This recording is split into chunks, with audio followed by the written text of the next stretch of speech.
Elijah Thorne sat in the back seat of a black Maybach, watching Chicago drown in snow through tinted glass. On his hands, the blood hadn't fully dried yet, the leftover proof of a conversation with someone bold enough to owe the organization. At 36, he was already a name that made Chicago's entire underworld flinch. The Thorne empire stretched from riverfront warehouses to a 38-story tower in the heart of downtown, where a legitimate facade covered a kingdom built on blood and silence. But lately, something had been wrong. Money was bleeding out, millions of dollars vanishing through transactions that Randall Pemberton, his most trusted financial advisor for 15 years, always explained with smooth ease. This time, the numbers didn't match, and Elijah Thorne wasn't the kind of man who accepted numbers that didn't match. The car stopped in front of Thorne Tower at 5:47 in the morning. He stepped out into the bitter snow, his perfectly tailored black suit unbothered by the cold, his gray eyes sweeping the building's front like he was inspecting his own territory. Miles Trenton, his head of security and the only man he truly trusted, followed close behind, silent as a shadow. A private elevator carried them up to the 38th floor. The corridor was empty, light spilling across polished stone, the familiar scent of oak and leather drifting from the far end, where his office waited behind a steel door protected by 3 layers of encryption. That room was a fortress.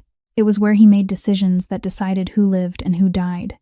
No one entered without him. But today, the light inside was on. Elijah stopped. His eyes narrowed. He always turned the lights off when he left. Always. Miles caught it at once, his hand sliding beneath his coat to the grip of his gun, his body shifting into a fighting stance in a blink. But Elijah lifted a hand. Wait. The instinct of a man who'd survived 2 decades in the dark told him this wasn't an ordinary threat. An ordinary threat didn't turn the lights on. He stepped forward, keyed in the code, and the steel door opened with a soft click. What he saw made Elijah Thorne, the man no one in Chicago dared meet eye to eye, freeze in place. A little girl was sitting in his leather chair, 13, maybe 14. Pale, thin, light brown hair pulled into a loose ponytail, a flimsy coat on her shoulders, frayed and worn, the kind of coat no one should be wearing in a Chicago winter. Her lips were bluish from the cold, yet her eyes burned bright, locked on the computer monitor where thousands of lines of code scrolled at an impossible speed. On the desk, an old laptop was wired into his system through a customized bypass device, a sophisticated piece of hardware she had built herself, hiding a genius-level coding script behind its rough, unpolished exterior. Her small fingers moved across the keyboard so fast Elijah had to blink twice to be sure he wasn't imagining it. This child was hacking into the financial system of the Thorne Empire. Miles surged forward, gun already drawn. "Stand still. Hands up. Miles." Elijah's voice cut through him, not loud, but sharp as a blade. Miles stopped immediately, because Elijah was looking into the child's eyes, and he saw something that wouldn't let him look away. No fear, no guilt, no panic. Those eyes stared straight at him, straight at the most powerful Mafia boss in Chicago, with a cold determination that was almost frightening, mixed with something else. Something deeper, heavier, maybe sorrow, or maybe a kind of desperation that had already moved beyond fear of death. Elijah had faced hitmen who didn't blink at him. He'd faced rival bosses who stayed calm with a barrel aimed at their mouths, but he had never seen that look on a child's face. "Mr. Thorne," the girl said. Her voice was slightly hoarse, the hoarseness of someone who'd been shivering for hours in the cold, yet it was unnervingly steady for her age. "My name's Zoe Mercer. I know who you are. I know you could kill me right now and no one in this world would ever find me. But please give me 5 minutes. Just 5 minutes. Before you decide anything." Miles glanced at Elijah, waiting for the order, his gun still trained on her. Elijah was silent for 3 seconds. 3 seconds that felt like the longest in that room. Then he gave a small nod, signaling Miles to lower the weapon. Not because he trusted the child, because years in the shadows had taught him how to read people. And this child wasn't acting like a criminal. She was acting like someone standing on the edge of a cliff, ready to jump, because there was no other way left. "You've got 3 minutes, Elijah said, his voice low and slow, both hands in his pockets, every muscle still tight as wire. "And my advice is this: make me want to listen. Because you just broke into a place grown men have tried to breach, and they never saw daylight again." Zoe Mercer rose from the chair and stepped back from the computer, a gesture of goodwill Elijah recognized instantly. This child understood the language of power, even though she was only 13. She drew a deep breath, her hands clenched at her sides as if she were holding herself together. Then she spoke in a voice steadier than men who'd knelt in front of him. 8 months ago, my sister got fired from Pemberton Financial Services. Adeline Mercer. She worked as an accountant there for 3 years. Elijah tilted his head slightly. Pemberton Financial Services was the front company Randall Pemberton ran, the legal shell wrapped around Elijah's empire. He didn't remember employee names there, and he'd never needed to, but the girl didn't let him speak. Her small voice gained force, each word spilling out like something held back too long, too painful, finally finding a crack to escape through. My sister found out someone was stealing your money. Millions of dollars, moved through a chain of shell companies, for years. When she tried to report it, they framed her. They said she was embezzling. They fired her, they sued her back, they destroyed her name across the entire industry. No one will hire her anymore, Mr. Thorne. No one. Zoe swallowed. Her eyes reddened, but no tears fell, as if she'd run out of them a long time ago. My sister's only 27. She's raised me since I was 8 months old, when our parents died. She was only 14, the same age I am now, and she had to be my mother, my sister, my everything. She's never lived for herself, not even one day. Every dollar she earned went to me, to our grandmother. She worked in the daytime, studied at night, wore the same shoes for 3 years because that money went to my breakfast before school. Zoe's voice trembled, not with fear, but with pain tearing her open from the inside.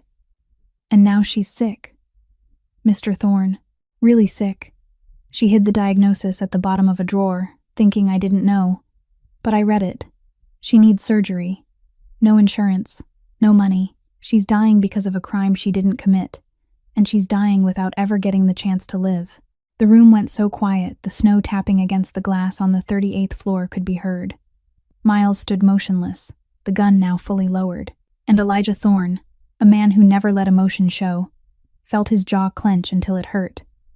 Not out of pity, not yet, but because a memory was clawing its way back to life. Him at 14, walking through rain to a hospital, watching his mother, a woman who'd never lived for herself either, take her last breath on a cheap bed, and no one came. So you decided to break into the fortress of a Mafia boss? Elijah asked. His voice stayed low, stayed slow, but something had shifted. The first sharp coldness was gone. In its place was something far more dangerous. The curiosity of a man realizing he might have been betrayed by the one person he trusted most.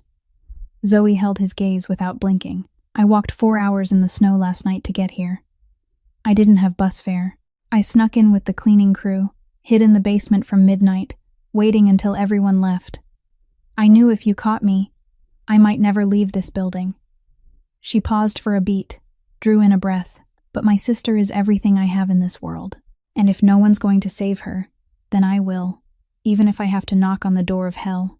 Elijah stood still for a long time, looking at a 13-year-old in a torn coat, canvas shoes soaked through with snow, hands turned purple with cold yet still gripping her hard-won proof, and he realized the last time he'd seen someone willing to die for the person they loved like this, it had been his mother.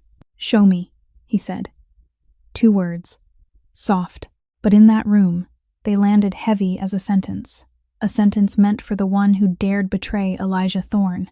If you want to know what happens next, when the Mafia boss walks into a poor apartment on the south side and comes face to face with a woman who's fading away, please hit like so this story can reach more people. Share this video with someone who needs to believe love can break through any wall, and subscribe to the channel, because we always save the most beautiful stories for you. Zoe turned back to the chair and pulled the old laptop toward her. Her hands were still bluish from the cold. Yet the moment her fingers touched the keyboard, they moved with a strange quickness, as if this was her first language, as if she'd been born already knowing how to speak it. The screen flickered, and a cascade of spreadsheets appeared, stacked on top of one another like layers of camouflage she'd been peeling away, one by one, for months. "Here," Zoe said, her voice unnervingly steady, her finger pointing to the first column. "These payments look legitimate at a glance. Consulting services, office supplies, system maintenance. But look closer. The company getting the money, Greystone Consulting, is registered at an office building in Delaware." I checked. That building was demolished 4 years ago. Its tax identification number was recycled from a construction company that went bankrupt in 2016. Zoe slid to the next page. And here, Meridian Analytics. Data analysis services. $300,000 every quarter. Do you know who approves every single wire transfer? She zoomed in on the digital signature in the lower corner of the screen. Elijah didn't need long. He recognized the handwriting at once, so familiar he could have drawn it in his sleep. Randall Pemberton, 15 years. The man who sat to his right in every meeting. The man who poured him a drink every Friday night.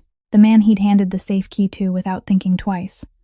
Zoe pulled up another layer, this time internal emails.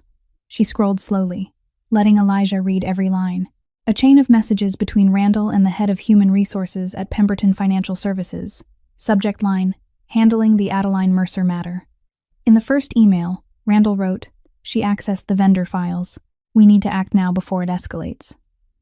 The second email, 3 days later, read, "Disciplinary file is prepared. Make sure there's no trace back." The third email, a week after that, was brief, only 2 lines. Done. She's no longer a threat. The file has been planted in the system in case she sues. Elijah finished reading. His face didn't change, but his jaw tightened so hard that Miles, standing by the door, could hear his teeth grind. Zoe went on, her voice softer now, as if she understood that what she was about to say would be the final knife. "There's more." She opened another spreadsheet. This one, a bank account statement in the Cayman Islands, under the name of Randall Pemberton's wife. Total balance, $23 million. But that's only the account I found. There could be more. Elijah rose to his feet, slowly, like an animal that had just caught the scent of blood. The new mansion in Lake Forest Randall had bragged about that summer. The yacht docked at the Michigan harbor that he'd called a reward to himself after 20 years of service. His son studying abroad in London, at a private school that cost more than $100,000 a year. Elijah had clapped Randall on the shoulder, laughed, and said, "You deserve it."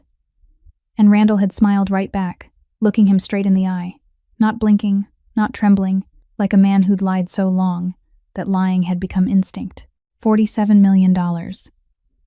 15 years. Elijah walked to the glass wall and looked down at Chicago sinking into the early morning fog. Below, the city was beginning to wake. Tiny cars moving like ants along snow-covered streets. He looked, but he didn't see anything at all, because inside his mind another memory was rising, sharp and painful as if it had happened yesterday. He was 14. His mother lay in a public hospital bed, the thin blanket not warm enough, her eyes sunken, watching him with an apologetic look, as if her dying was somehow her fault. His uncle, the man his mother trusted more than anyone in the world, had tricked her into signing papers that transferred away the only house they had. Then he disappeared. His mother lost her home, lost her money, lost her strength, and finally lost her life. All because she'd put her faith in the wrong person.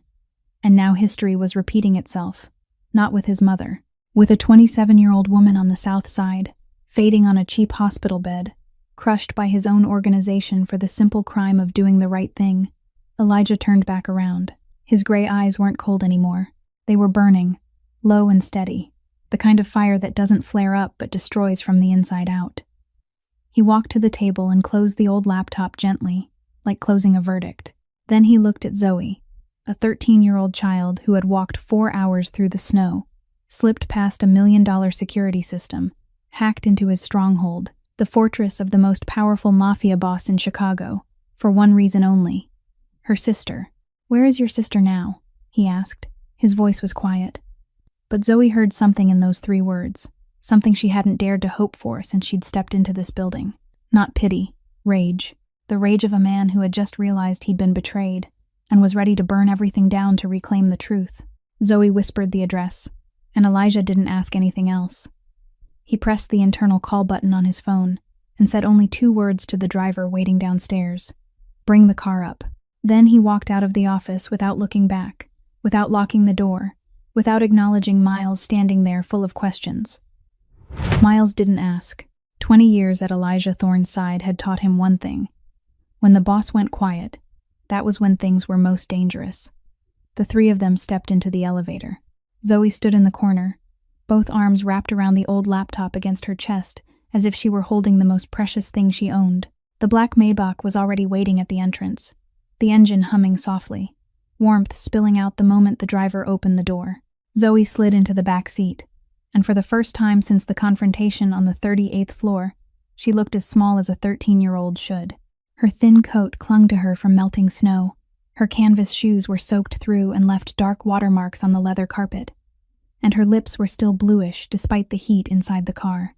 Elijah sat across from her, pulled out his phone, and started making calls. The first call was to his private lawyer. "I need everything on Randall Pemberton's assets within 2 hours. Every account, every property, every transaction, going back 10 years. And don't let anyone know." The second call was to someone Zoe didn't recognize, but Elijah's voice softened slightly when he spoke. "I need the best doctor you've got. Surgery. Emergency case. I'll send the details later." He ended the call and slipped the phone into the inner pocket of his suit. Then, in the silence that followed, he looked down at the floor where Zoe's shoes were leaving a small puddle of water. Cheap shoes, the kind sold at discount stores, the soles worn almost smooth, the toes frayed enough to show the socks underneath. Shoes that had carried a child 4 hours through a night of -10-degree snow. Elijah said nothing. He simply reached out and turned on the foot heater beneath Zoe's seat to its highest setting. He didn't look at her. He didn't explain. He just turned it on and then looked out the window. In that moment, an image crashed into him so vividly, he could almost smell the rain. Himself at 14, walking the road to the county hospital on a November night. His shoes back then had been worse than Zoe's now. One sole cracked open, water soaking through his socks, cold numbing his toes. He'd walked alone, 14 years old, with no one beside him, no one calling to ask where he was, no one turning on a heater for him. His mother lay in that hospital, dying slowly, and he walked because he had no bus money. Exactly like the child sitting less than a meter away from him now. Chicago slid past outside the glass. Downtown fell away behind them, the bright towers giving way to older neighborhoods, grayer ones, more tired ones. From Michigan Avenue to the south side took only 40 minutes by car, but they were two completely different worlds. On one side, neon lights and luxury stores. On the other, pulled-down metal shutters and faded signs. On one side, people fought over parking spots for Porsches. On the other, they fought over grocery coupons. Elijah knew both worlds, because he'd lived in both. He was born on the other side, grew up on leftovers and relief food, and clawed his way to this side with blood debts, with sleepless nights and decisions he never spoke of. But today, for the first time in a long while, he was going back to the other side. Not to collect a debt, not to deal with anyone, but because a child in wet shoes had led him there. The car slowed and turned onto a narrow street where the snow hadn't been cleared, the tires crunching over thin ice. An apartment building came into view, 5 stories, stained brown brick, a rusted fire escape twisting along the side. A few windows were lit. Most were dark. The driver stopped, but no one opened a door right away. Zoe sat still, looking at the building through the glass, then turned to Elijah. For the first time since meeting him, she looked genuinely anxious, not for herself, but for someone else. "Mr. Thorne," she said quietly, her voice no longer as steady as it had been on the 38th floor. "My sister doesn't know I went out. My grandmother doesn't either. I snuck out at 10 last night, after they were both asleep." She swallowed. "My sister's going to be scared when she sees you. She knows who you are. Everyone at the company does. Please." Zoe paused, searching for a way to say what came next without offending the man in front of her. "Please don't scare her anymore. She's been scared enough already." Elijah looked at the girl, then gave a short nod. Wordless, but enough. He opened the car door and stepped out. And for the first time in many years, Elijah Thorne walked into a place not as a boss, but as a man who owed a debt. The apartment stairwell was narrow and dark, the cold air carrying a blend of damp mildew and the faint, tired smell of old paint peeling from the walls. The hallway light flickered as if it were about to die, casting alternating bands of shadow and sickly brightness across cracked concrete steps. Zoe went first, moving fast and quiet like someone who knew every fracture and every stair by heart.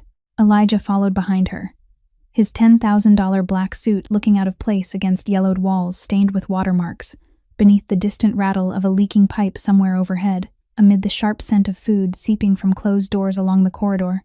Miles stayed downstairs on Elijah's order, because the last thing Elijah wanted was an armed guard accompanying a Mafia boss into the apartment of 3 women at 6 o'clock in the morning. 4th floor, apartment 4, B. Zoe stopped in front of a wooden door, the blue paint almost completely peeled away, exposing gray wood underneath. She stood still for a second and drew in a deep breath, as if preparing for something even more frightening than facing a Mafia boss, facing her sister when she found out Zoe had run off all night. Zoe knocked, 2 soft taps, then 1 longer knock. It seemed like a private signal, because almost immediately there were hurried footsteps behind the door, then the clack of a lock, and then the door swung open and an older woman appeared. Ruth Mercer, 72 years old, her silver hair twisted into a high bun, wearing an oversized, worn sweater, her eyes red and swollen from crying and from being awake all night. When she saw Zoe, her face didn't soften with relief. It tightened with the anger of someone who thought she'd lost another grandchild. Zoe. She pulled the girl into her arms, hugged her so tightly Zoe could barely breathe, then pushed her back and gripped her shoulders, shaking her gently. "Where have you been all night?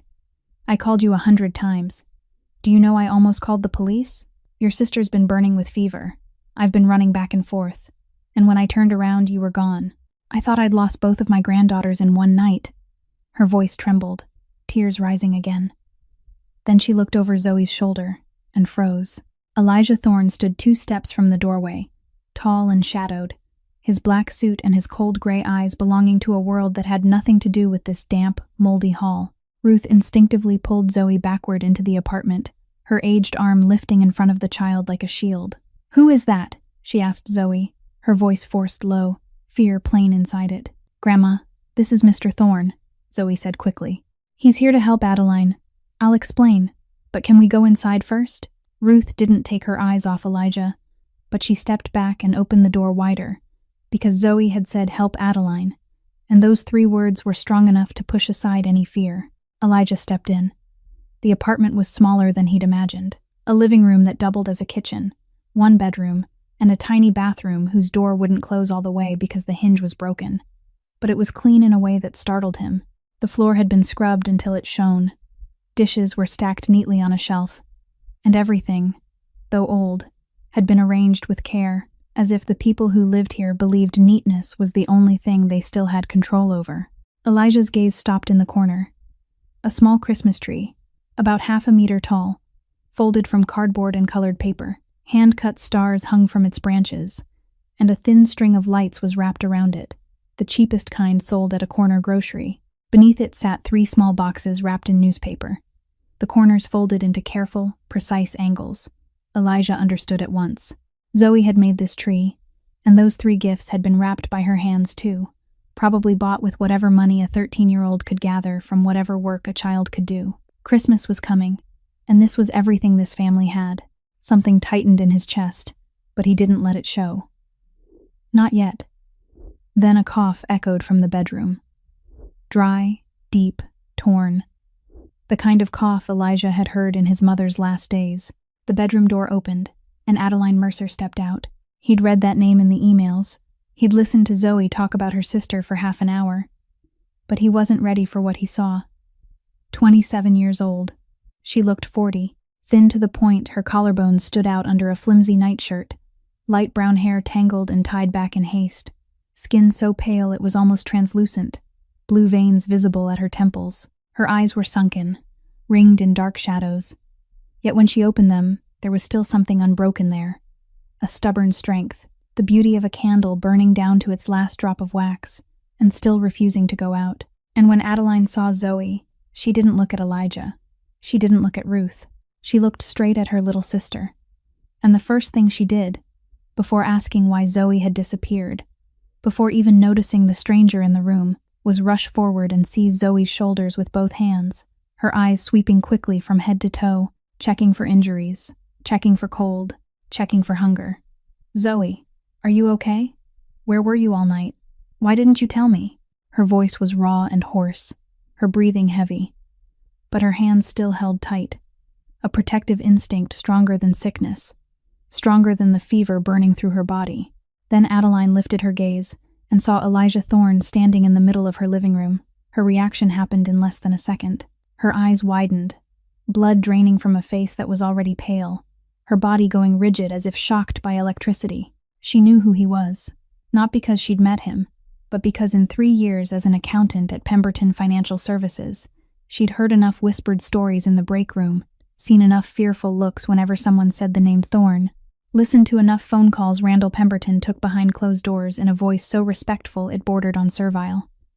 She knew Pemberton Financial Services was only a shell, and she knew the man standing in front of her now was the real owner of everything. Adeline shoved Zoe behind her, the exact same gesture Ruth had made minutes earlier. 3 generations of women in this family, and the first instinct in every one of them was to stand between the people they loved and danger. "What do you want?" Adeline said, her voice shaking, but her stance unyielding. "Pemberton's already taken everything from me. There's nothing left to take. It's only the 3 of us." She paused, drawing in a breath that hurt, then added a sentence Elijah would never forget. "People, if you're here because I know too much, then please, do whatever you want to me, but don't touch my sister." The room fell silent after Adeline's words.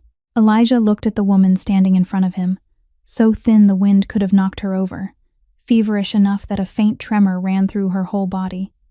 Yet her back was straight, her gaze unwavering, her hands still keeping Zoe behind her, ready to die before she let anyone lay a finger on her little sister. He'd seen rival bosses kneel at his feet and beg for their lives. He'd watched traders sob and plead in the warehouses by the river. But this 27-year-old woman, with no money, no power, no health, was standing in front of the most powerful mafia boss in Chicago and saying, "Do whatever you want to me, but don't touch my sister." With eyes that didn't blink, Elijah understood something in that instant. She wasn't afraid to die. She was only afraid Zoe would be hurt. And that was exactly what made him unable to dismiss her. "I'm not here to take anything," Elijah said, his voice low, slowed on purpose, trying to keep it from carrying that familiar command in it. "I'm here because your sister did something no one in my organization, hundreds of men, has ever dared to do. She looked me in the face and told me the truth." Adeline didn't loosen her grip on Zoe's shoulders. Her eyes narrowed, and instead of relief, her face tightened even more. "The truth," she said slowly, her tone thick with doubt. "You're Elijah Thorne. You own Pemberton Financial Services. You own Randall Pemberton too. In the 3 years I worked there, I saw enough to understand that everything in that company flows back to one person. And that person is standing in my living room." She drew in a breath, the air rasping through her lungs like wind through a narrow crack. "So why would a mafia boss help a fired accountant? What do you want from me?" Elijah didn't answer right away. He studied Adeline, and in his eyes there was something close to surprise. Because most people, once they realized who he was, their first instinct was to bow their heads, or run, or beg. Adeline Mercer did none of that. She stood there, desperately sick, worn down by poverty, with nothing in her hands but a thin nightgown and a younger sister, and she questioned him. She demanded an explanation, as if he was the one who had to prove himself, not her. Elijah respected that. He respected it more than any oath of loyalty his men had ever sworn.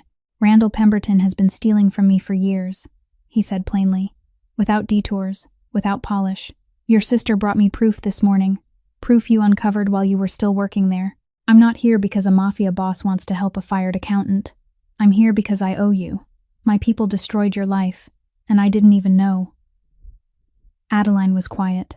Her eyes stayed on him, unblinking, weighing him, measuring him, searching his face for the smallest sign of a lie in the man no one in Chicago dared stare down. 3 years as an accountant had taught her how to spot false numbers, but spotting false words from a mafia boss was an entirely different skill.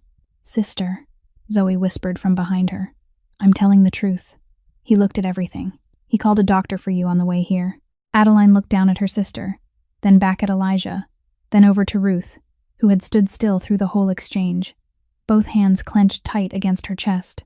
Ruth was old now. She didn't understand every detail, but she understood one thing.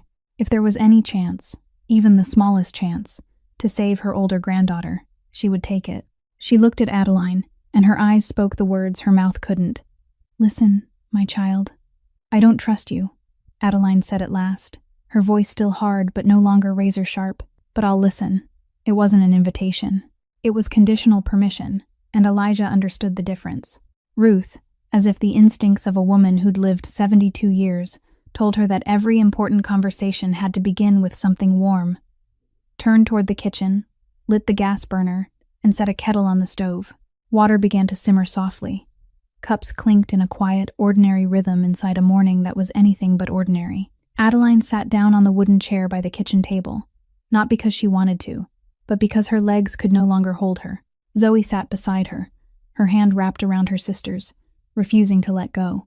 And Elijah Thorne, the most powerful mafia boss in Chicago, pulled out an old plastic chair and sat at the kitchen table in apartment 4B on the 4th floor of a poor building on the south side. The chair creaked under his weight. The table was white formica with aluminum trim, its surface scratched all over, one corner chipped and patched with tape. His hands that had signed million-dollar contracts and issued orders that moved an empire, now rested on that cheap tabletop, accepting a cup of hot tea from a 72-year-old woman in a worn sweater. And he said, "Thank you." 2 words he couldn't remember the last time he'd spoken. Ruth set a cup of tea in front of each of them, then lowered herself into the remaining chair, her wrinkled hand closing around Zoe's as if she were afraid her granddaughter might vanish again. Adeline stared at the steaming tea. She cradled the cup in both hands but didn't drink, as though the warmth rising from the porcelain was the only thing keeping her from sliding out of the chair. Then she began to speak, not because she trusted Elijah, but because she'd held this story inside her chest for far too long, and it was killing her from the inside out, in every sense of the phrase. "My parents died in a car accident when I was 14, Adeline said, her voice flat, the voice of someone who had told herself the same facts too many times in the dark. Zoe was 8 months old then.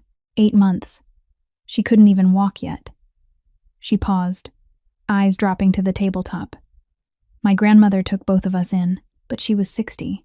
Her back hurt, her knees were worn down, and her pension wasn't enough to buy formula for a baby every month. So I did it.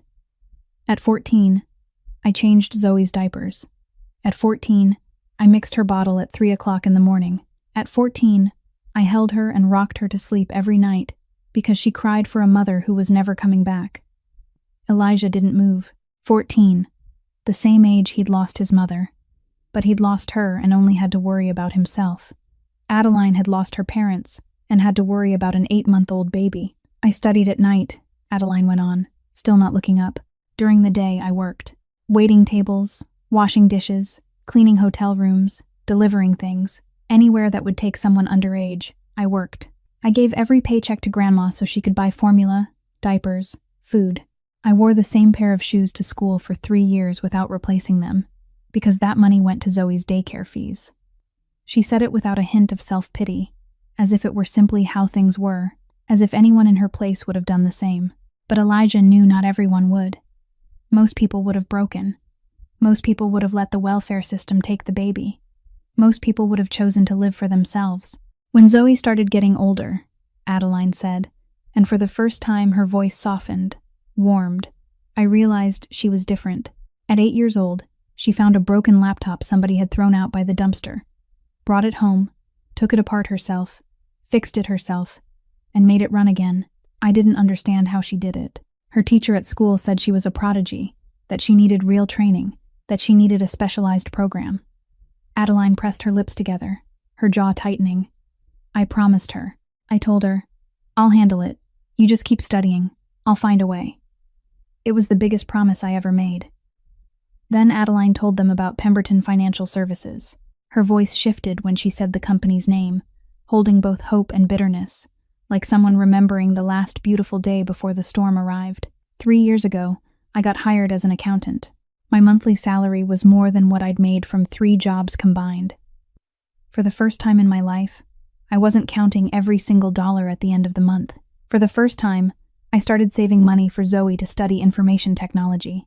Every month I set a little aside, added it up, ran the numbers, and figured out how many more months until I could pay for her first course. Adeline stopped and drew in a slow breath, the kind of breath that lasted too long, as if her lungs had to fight for every single one. Then I saw numbers that didn't match. She described it step by step, her voice professional and clear even while her body shook with fever. She noticed irregular payments, dug deeper, found shell companies, realized the fraud was larger than anything she'd imagined. For 4 months she quietly gathered proof, copied data, cross-checked every transaction. She knew the money was dangerous, but she hadn't realized the true depth of the shadows it came from until the threats started.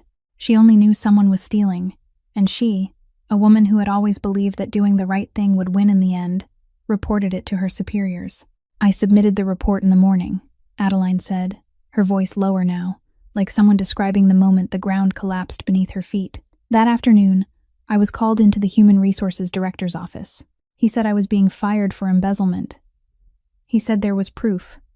He put a file in front of me that I had never seen before, with my digital signature planted on it in some way I didn't understand. 2 security guards walked me out. I didn't even get to take the family photo off my desk." Ruth turned her face away, her shoulders trembling. Zoe squeezed her sister's hand tighter. Adeline kept going, and this time her voice cracked slightly, the first crack in the wall she'd built over the last 8 months. "A week after I was fired, someone came looking for me. 2 men. They waited for me in the parking lot when I was delivering orders on a night shift. One of them grabbed my arm, and the other said, 'If you open your mouth, if you dare tell anyone, your little sister will pay for it.' That girl goes to Jefferson School. She gets out at 3 o'clock in the afternoon, and she walks home along Halsted, right? We know everything," Adeline swallowed.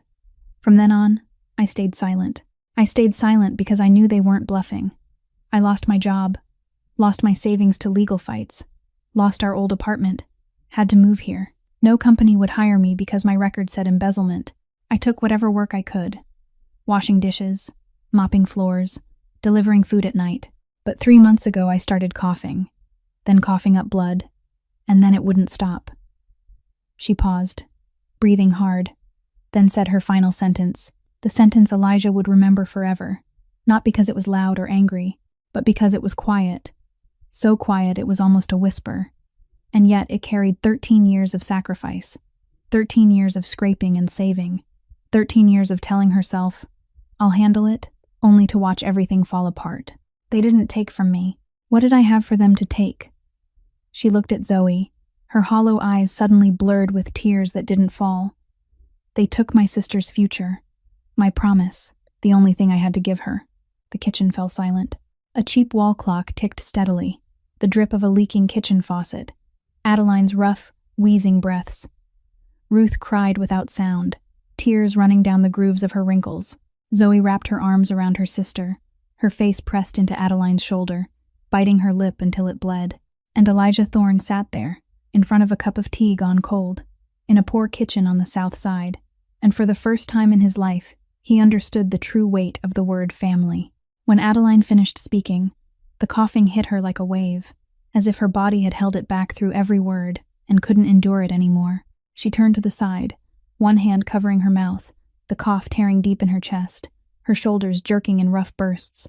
Zoe instantly slid an arm around her sister's back, her eyes wide with panic but saying nothing, only holding her firmly, as if Adeline might break in half if no one caught her. When the coughing finally eased, Adeline lowered her hand. She tried to hide it. Fast. So fast it was almost reflex. The reflex of someone who'd been hiding things for months. But not fast enough. Elijah saw it, on Adeline's palm, on those thin fingers gone pale and bluish. There was red.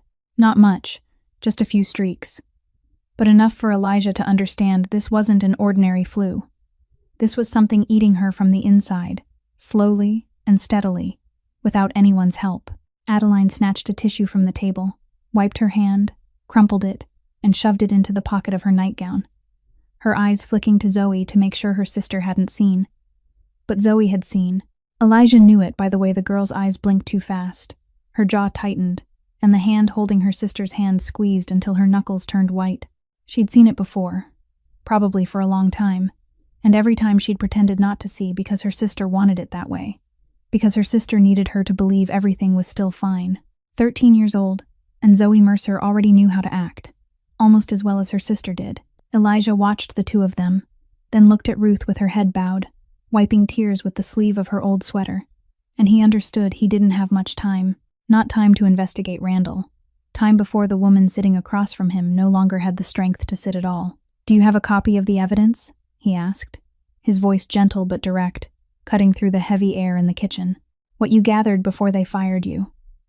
Adeline looked at him for a long moment, Her hollowed eyes swept over Elijah's face the way she might read a contract, knowing there could be fine print that would kill her. She was an accountant. She read numbers better than she read people. But she'd also spent 27 years in a world that kept taking everything from her, and it had taught her a lesson no university ever taught. Never hand the only weapon you have left to a stranger. "Why should I trust you?" Adeline asked. Not as a challenge, not in anger. Just an honest question from someone exhausted by betrayal. "You're the man behind all of it. Pemberton is your company. Randall is your man. For all I know, you didn't come here to help me. You came to make sure I don't have anything left that could bother you." Elijah didn't argue. He didn't say "trust me" or "I promise," or anything else he knew would be meaningless to a woman like this. Instead, he said, "You're right. You've got no reason to trust me, and I'm not asking you to. I'm only telling the truth. If that evidence exists, it can change everything. For you, for your sister, and for the man who did this." Adeline stayed silent a little longer. Then she looked at Zoe. Her sister looked back, eyes bright in her thin face, and gave the smallest nod. A nod so slight and soft, but carrying all the trust a 13-year-old could place in her sister.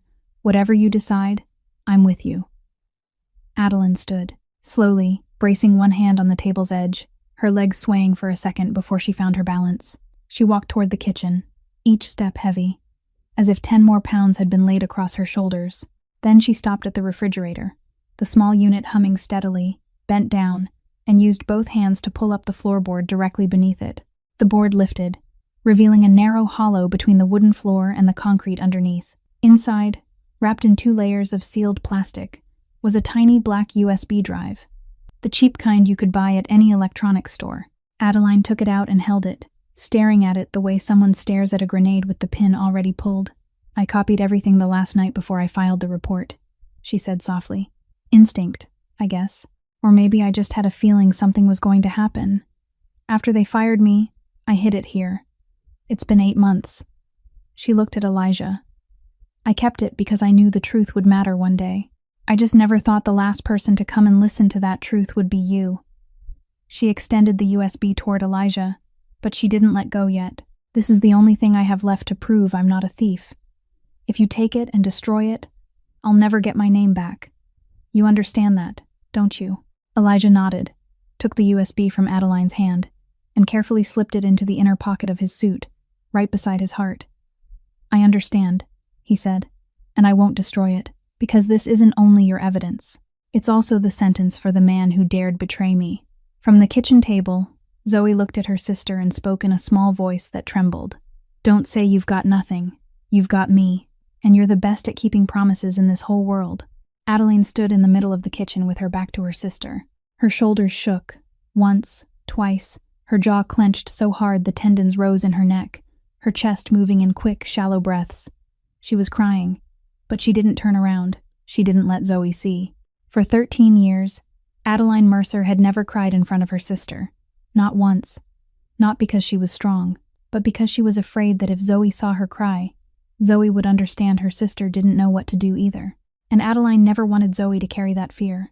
Elijah stepped out of the kitchen and walked to the living room window. He needed a moment. Not to think. He'd known what he was going to do the instant he saw blood on Adeline's hand.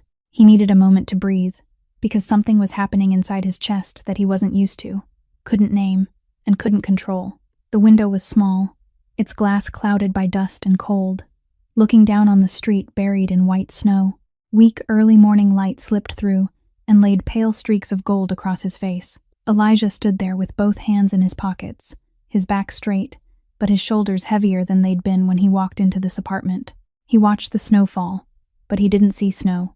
He saw his mother. She lay on a public hospital bed, her hair spread across a thin pillow, her bony hands holding his, her eyes on him with a look it took him 20 years to understand. It wasn't an apology for dying. It was an apology for leaving him alone. His mother had never lived for herself either. She worked 2 jobs to feed him, skipped meals so he could take lunch to school, wore the same old coat for 10 years because the money for a new one went to his books. Then his uncle tricked her into signing papers that transferred the house away. Then she lost the home, lost her strength, lost her life. And he, 14 years old, stood beside that bed and watched the woman who'd spent her whole life sacrificing for him breathe her last, unable to do a single thing. That night, Elijah Thorne swore 2 vows. 1, he'd never let anyone betray him without paying for it. 2, he'd never be weak in front of anyone. He'd kept both vows for 22 years. He built his empire on the first and protected it with the second. But this morning, standing in apartment 4B on the 4th floor of a poor South Side building, watching snow through a dirty pane of glass, he realized something no vow had prepared him for. His empire had crushed an innocent person. He hadn't ordered it. He hadn't known. But it was his organization, his money, his system. And inside that system, a 27-year-old woman who dared to tell the truth had been erased, threatened, shoved into a corner with a 13-year-old sister and a 72-year-old grandmother. No money, no future, no one listening. His mother had been betrayed by her own family. Adeline Mercer had been betrayed by his own machinery. 2 women in 2 different times, and the same ending. A life spent sacrificing, then ground down by the ones they trusted. And both times, he hadn't been there in time. The first time because he'd been a 14-year-old boy with no power. This time because he'd had all the power in the world and still looked in the wrong direction. Elijah turned back and walked toward the kitchen table, where Adeline was still standing, braced against the edge because she didn't have the strength to sit again. Zoe gripping her sister's hand, Ruth sitting quietly, wiping her tears. He looked straight at Adeline. Tomorrow, you're going to Northwestern Memorial Hospital, the best doctors in Chicago. I called on the way here. Every cost, the exams, the surgery, the medication, everything until you walk out of that hospital on your own 2 feet. I'll cover it all. Ruth and Zoe will be taken care of while you're being treated. And the man who did this to you will pay for every dollar he stole and every tear your family has shed. Adeline stared at him, not with gratitude, not with relief. Her eyes hardened, and her lips, cracked from fever, pressed into a single straight line. No, she said. Elijah blinked. He wasn't used to that word. I don't need your pity, Adeline said, her voice trembling with weakness but rigid with pride. I've raised my sister for 13 years. I've taken care of my grandmother. I've worked 3 jobs at the same time. I don't live on anyone's pity, and I'm not starting today. He looked at her, and instead of anger, he felt something close to respect. This woman was dying. She was standing in front of the only chance she had to live, and she was still refusing because she refused to owe anyone. How many men he'd met would have dropped to their knees and begged in her place? All of them. This isn't pity, Elijah said, his voice low and slow. This is a debt. My people destroyed your life. Whether you accept it or not, I'm still going to take back what Pemberton stole, because that's my business too. But if you die before I finish, then he still wins. And you're not the kind of person who lets a man like him win, are you? Adeline didn't answer. Her jaw clenched, her eyes locked on him without blinking, fighting herself, caught between the dignity she'd used as a backbone for 27 years and the fact that she was dying, and her sister would be orphaned a second time if she didn't accept.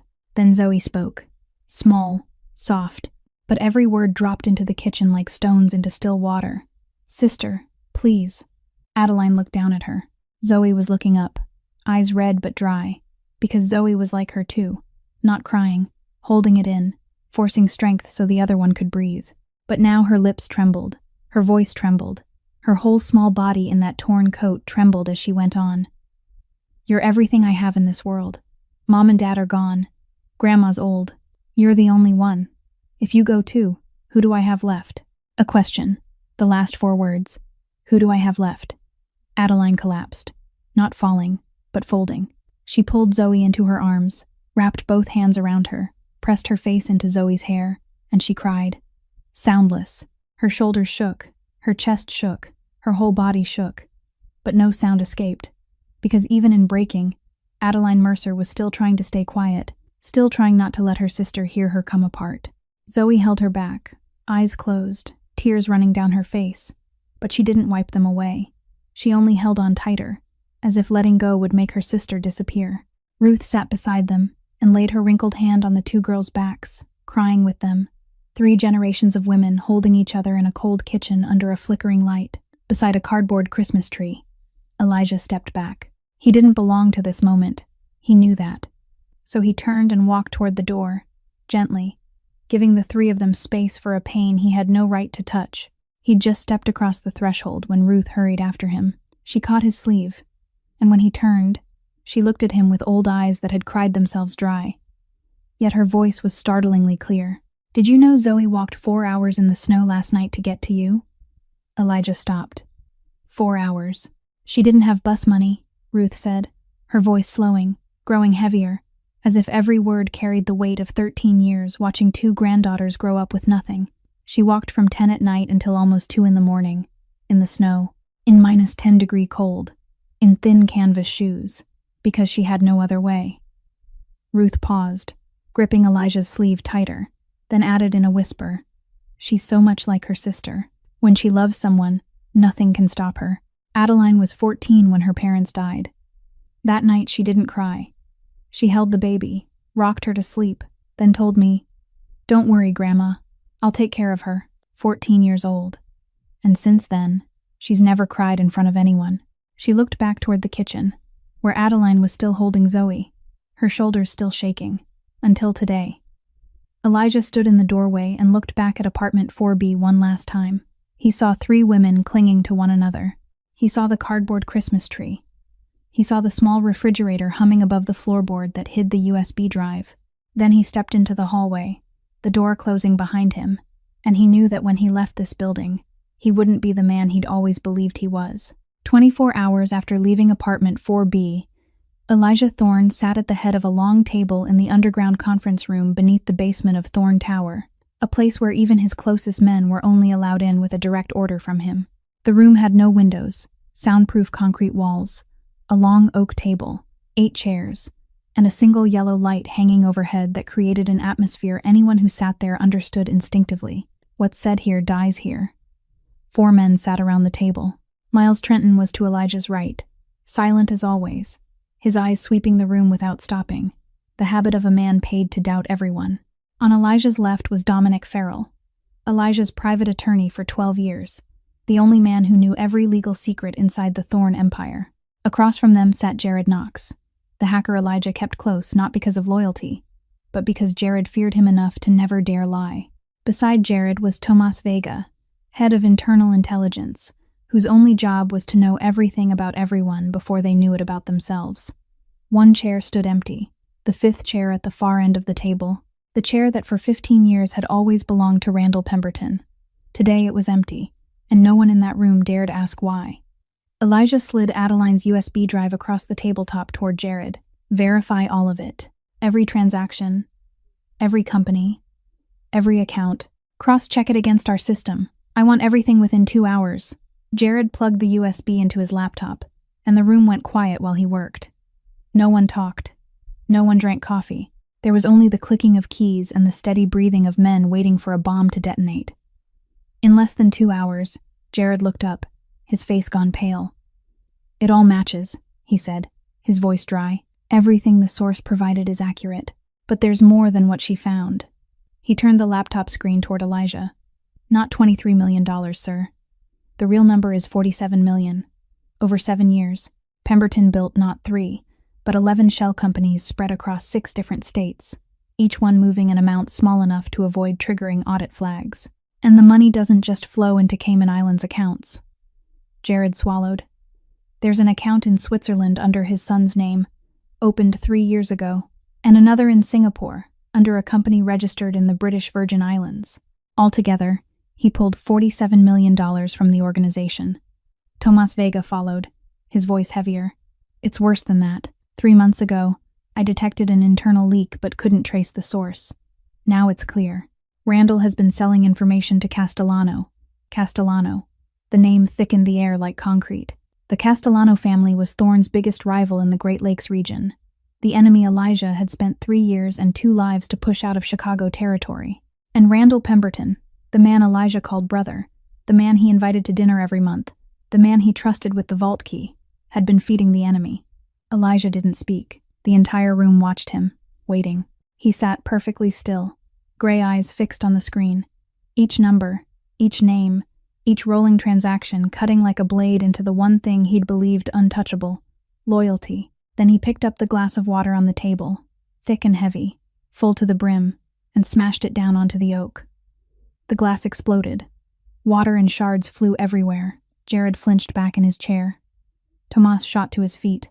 Miles was the only one who didn't move, because in 20 years he'd seen Elijah break things exactly twice, and both times someone paid with everything they had. 15 years, Elijah said. His voice wasn't loud. He didn't snarl. He didn't shout. He spoke softly, slowly, and that softness frightened the room more than any roar could have. 15 years, I called him brother. 15 years he sat in that chair. His eyes went to the empty seat at the far end. 15 years he looked me in the eye, raised a glass to my health, and at the same time hollowed out the empire I built with blood. Silence. Blood from Elijah's hand dripped onto the tabletop where a shard had cut his palm, but he didn't look down, didn't flinch, as if he didn't feel it, or the physical pain was too small compared to what was burning inside him. I want him to lose everything, Elijah said, this time looking at Dominic. Not fast. I don't want him to die fast. I want him to watch. I want him awake while each thing disappears, one by one. Accounts, house, cars, yacht, his son, his reputation. One by one, the way he took from me, $1 at a time. Dominic nodded and took notes. And the fired accountant, Adeline Mercer. I want her record wiped clean. Her name needs to be cleaner than the day she walked into Pemberton. Dominic, you handle that first. The meeting stretched another hour. The plan was drawn step by step, quietly freezing Randall's assets, gathering more evidence to pass to the FBI through attorney channels, cutting off every escape route before he even realized he was being surrounded. Elijah wanted Randall to wake up one morning and discover everything he owned had vanished overnight. Exactly the way Adeline Mercer woke up 8 months ago and realized her life had been erased. While the high-stakes meeting was intensifying at the tower, Adeline Mercer was already settled into her private wing at Northwestern Memorial Hospital. Having been admitted immediately following Elijah's visit the previous morning, she was now undergoing her first round of stabilizing treatment under the city's best medical team. The receptionist guided Adeline to a private room on the 12th floor, a room with a window looking out over Lake Michigan, crisp white sheets, a thick blanket, a heater humming softly. When Adeline sat on the edge of the bed, her hand drifted across the sheet, and she stopped, her fingertips pressing into the smooth fabric as if she were touching something that couldn't be real. Zoe stood by the window, looking out at Lake Michigan glittering under weak winter sunlight. Ruth sat on the sofa in the corner, both hands gripping her old handbag, eyes moving around the room as if she expected someone to walk in and say there'd been a mistake, that their family didn't belong here. Sister, Zoe whispered, turning back to Adeline. These sheets are so soft. Adeline didn't answer. She only sat there, her hand still resting on the white sheet, eyes lowered, and for the first time in 8 months her face didn't carry the look of endurance, or pain, or anger. It carried the look of someone who'd finally been allowed to sit down after 13 years of standing. 3 days after Adeline was admitted, Randall Pemberton sat in his private office at Pemberton Financial Services on the 12th floor, taking his usual afternoon sip of scotch when his phone vibrated. A message from the inside man at the Cayman Bank he'd been paying off for 5 years. Just 4 words. Someone is asking questions. Randall set the glass down. Slowly, his eyes narrowed, his index finger tapping lightly on the desk, the habit he had whenever his mind was fitting pieces together. Who was asking? The FBI. No, the FBI didn't ask. They froze. The police. Not enough reach to touch Cayman. Only one person had a network wide enough, fast enough, and quiet enough to knock on a bank door in the Cayman Islands without making a sound. Elijah Thorne. Randall sat still for 10 minutes. 10 minutes when he didn't drink, didn't call, didn't do anything but think. 15 years at Elijah's side had taught him the man better than anyone. When Elijah knew, Elijah didn't warn. Elijah acted. If he was investigating, it meant he wasn't certain yet. There was still time. But the bigger question was this. Who had lit the fuse? Who had brought the information to Elijah? And the answer came faster than Randall expected. He made an internal call and checked the security logs for Thorne Tower over the past 3 days. Nothing unusual, except for one small detail most people would have missed. The night cleaning shift on Friday had an abnormal access badge recorded at the side entrance at 11:45 at night, with no matching exit swipe. Someone had entered the building and hadn't left through that door.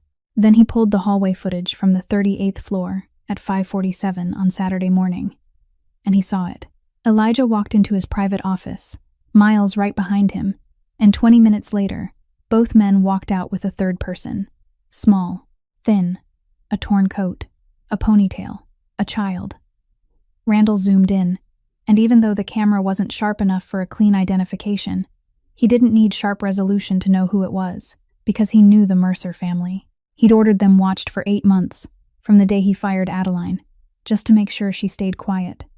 He knew Adeline had a little sister, and that little sister had just walked out of Elijah Thorne's office. Randall Pemberton wasn't stupid. He'd survived 15 years beside a Mafia boss by moving before the other man had time to react. That afternoon, while Adeline lay in her room at Northwestern Memorial Hospital reading a book to Zoe over the phone, the door opened. 2 men stepped in. They weren't wearing hospital uniforms. They didn't have visitor badges. One was tall in a black coat and took position by the door. The other walked to Adeline's bedside, pulled up a chair, and sat so close she could smell cigarette smoke on his clothes. "Mercer," he said, his voice so gentle that anyone passing the room would have assumed he was family. "Mr. Pemberton sends his regards. He heard you're being treated here. Nice room. Who's paying for it?" Adeline went rigid. The book slid from her hands onto the blanket, but she didn't pick it up. Her heart slammed so hard she could hear it in her ears, but her face stayed calm, because 8 months of living in fear had taught her how to hide terror behind an empty expression.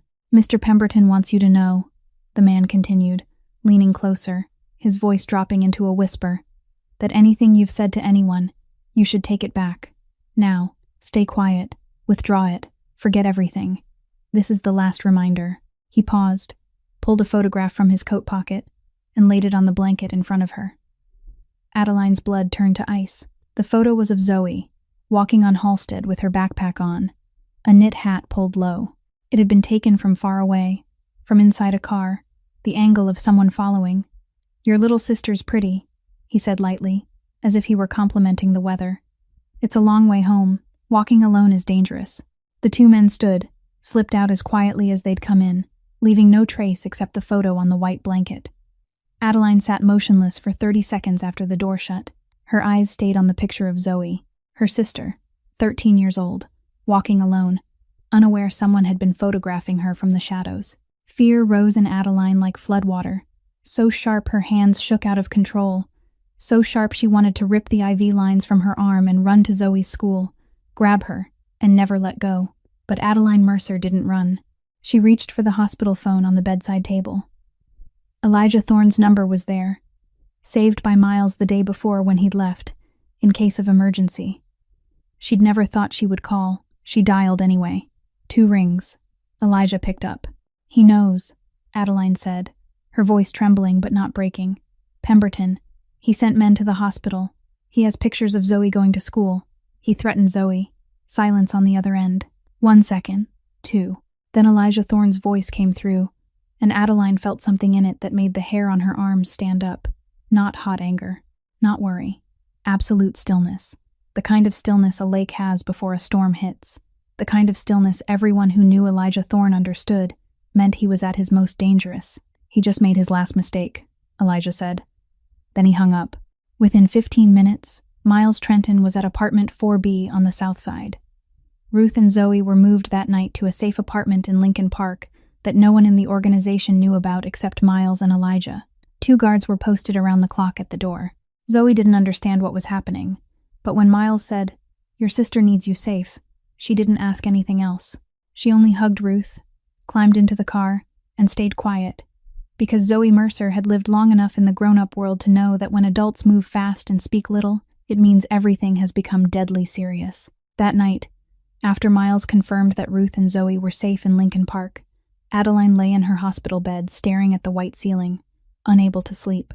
The photo of Zoe walking on Halsted kept burning behind her eyes, sharp as glass in every detail. The blue backpack, the knit hat pulled low, her little sister's small shadow on the gray sidewalk, and in the corner of the frame, the edge of a car window belonging to the man who'd been watching.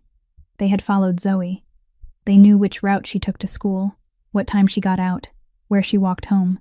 And for 8 months, Adeline had stayed quiet, kept her head down, taken every blow, swallowed every humiliation, because she'd believed silence would keep her sister safe. But silence didn't save anyone. Silence only gave evil more time. Adeline closed her eyes, and when she opened them again, they were different. There was no more weakness in them, no more resignation. Something had shifted inside her, like a stone worn down by water for 8 months finally turning over, revealing something harder than stone underneath. The next morning, when the nurse came in to check on her, Adeline was already upright, propped against her pillows, eyes clearer than they'd been any day since she'd arrived. "I need a laptop," she said. The nurse stared at her like she was delirious. "Miss Mercer, you need rest. Your surgery is next week. The doctor said you have to conserve your strength." "I need a laptop," Adeline repeated, her voice no louder, but harder. The voice of someone who wasn't asking, but informing. "And if the hospital can't provide one, please call this person." She handed over a slip of paper with Miles's number. 40 minutes later, a brand new laptop was delivered to her room. Along with it, a secure connection Jared Knox had already set up on Elijah's orders. Adeline opened it, logged into the system Elijah's team had prepared, and within 10 minutes, she was staring at the full financial data Jared had extracted from her USB drive, plus everything the hackers had uncovered in the last 3 days. She went to work, not the loud, fast, showy kind of typing Zoe used.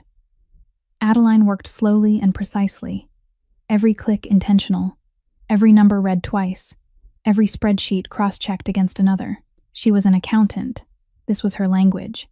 And even while her body was rotting from the inside, her mind stayed sharp as a newly honed blade. At 10 in the morning, Jared Knox connected by video call from the basement of Thorn Tower. He turned on his camera and saw Adeline sitting on her hospital bed, the IV line still taped to the back of her left hand, her right hand working the laptop, her eyes locked on the screen with a focus that even Jared, a professional hacker, had to admit was formidable. "You missed something," Adeline said. No greeting, no introduction, straight to the point. "Vendor payments, 2nd quarter of last year. There's a company called Lakeview Partners. You flagged it as legitimate because it has a real address, a website, employees listed on LinkedIn. But look at the tax ID." She shared her screen. "This tax ID matches Greystone Consulting, one of the shell companies already identified. No one shares a tax ID unless one of them doesn't exist. Lakeview Partners is a second shell, more sophisticated, created after Randall realized the first layer could be detected." Jared checked, his face drained of color. She was right. "And there's more," Adeline continued, flipping to another spreadsheet, her fingers sliding across the numbers quickly but without haste, the way someone turns pages in a book she knows by heart. "That Singapore account you found, under a company registered in the British Virgin Islands. You stopped there, but that company has a subsidiary in Hong Kong, and that subsidiary has an account at a bank in Zurich. Another account. You didn't find it because it sits under 3 layers of cover." Jared's fingers flew across his keyboard as he chased the path Adeline had just laid out. 10 minutes later, he found it. The Zurich account. Balance, over $8 million.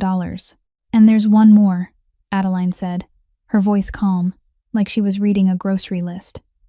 "Pemberton Financial Services has a corporate insurance contract with a company called Atlantic Shield Insurance. I suspected it when I still worked there, because the premiums were unusually high for the size of the firm. Check it. Atlantic Shield Insurance. The director. Her name is Randall's wife's maiden name." Jared checked. It was true. 3 hidden accounts that an entire professional hacking crew inside the Thorn organization had missed, and Adeline Mercer found them in 2 hours, from a hospital bed, with an IV line in her hand. Elijah wasn't on the video call, but he watched. From his office on the 38th floor, he opened the security feed tied into Jared's connection and observed Adeline working for those 2 hours.